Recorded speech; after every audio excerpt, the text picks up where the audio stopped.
Juan? Governor Pawlenty, in a recent interview, you faulted President Obama for saying U.S. policy is to depose Libyan dictator Gaddafi, but then failing to send U.S. special forces to do the job. Wouldn't your policy result in either chaos or prolonged U.S. involvement? Well, Muammar Gaddafi is someone who has American blood on his hands, Juan. He killed Americans as they flew, and others, as they flew from Europe to the United States some years ago. He killed Americans in a disco in Europe. Ronald Reagan tried to kill Muammar Gaddafi in the 80s. He missed him, not by much. I wish he would have gotten him. President Reagan was right in that regard.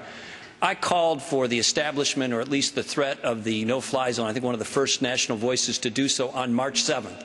Had the president been decisive in that moment, the rebels had taken over most of the country geographically. They had the momentum. They had Gaddafi on the ropes. He was openly talking about leaving voluntarily, according to news reports, and we could have shoved him out at that moment.